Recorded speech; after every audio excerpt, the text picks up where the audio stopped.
Assalomu alaykum. Assalomu Aka, alaykum. yaxshimisiz? Rahmat. Tinchmisiz? Aka, bitta iltimos bor edi-da. Mayli. 3 oylik farzandim bor edi aka. Xo'p. O'sha oilada yetishmovchilik, ro'zg'ordan ozgina qiynalib qolganimizga, mana kashasiga pul yetmayotdi-da. O'shanga pulingiz bo'lsa bir yordam qilib tursangiz aka. Hop, nechta yetmayapti? O'zim yonimda bor aka, 100 ming yetmayapti-da. O'shanga iloji bo'lsa, ertaga lekin oyligim tushishi bilan sizga kartangizga tashlab beraman aka bo'lsa. Mayli. Mana ukajon. Aka, nomeringizni olib qolsam bo'ladimi? Ertaga pul tushsa, sразу sizga kartangizga tashlab beraman.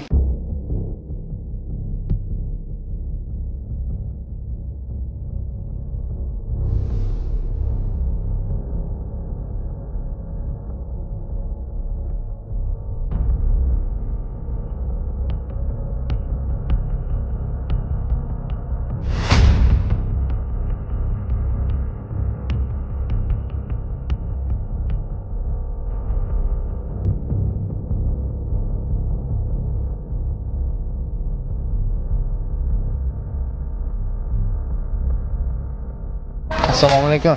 Va alaykum assalom. Rahmat, Alloh rozi Hop, bo'lsin. sog' bo'ling. Hop, charchamayapsiz. Aka, tuzimsiz? Rahmat. Aka, yoningizga bir iltimos bilan keldim. Aka, bitta iltimos bor edi-da. Bemalol. Agar iloji bo'lsa, ro'zg'orga ozgina yetkazolmay qoldim aka. Farzandim bor edi. Xo'sh. Kashasiga ozgina pul yetmayapti-da aka. Rostdan farzandlaringiz bormi? Ha, aka, rostdan farzandlarim bor. Nechta farzandingiz bor? 3 ta aka. Umr bilan bergan bo'lsa ilohim. Siz buni kasb qilganmisiz nima balo? Aka, siz kim bilandir adashirasiz menimcha meni. Xotiram yaxshi ishlaydi.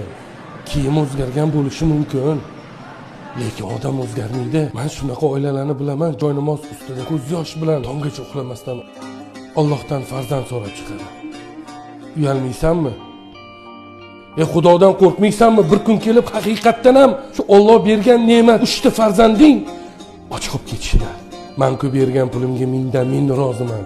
Lekin Alloh qarab turibdi. Ehtiyot bo'l, yigit. Qancha qoshing bo'lsa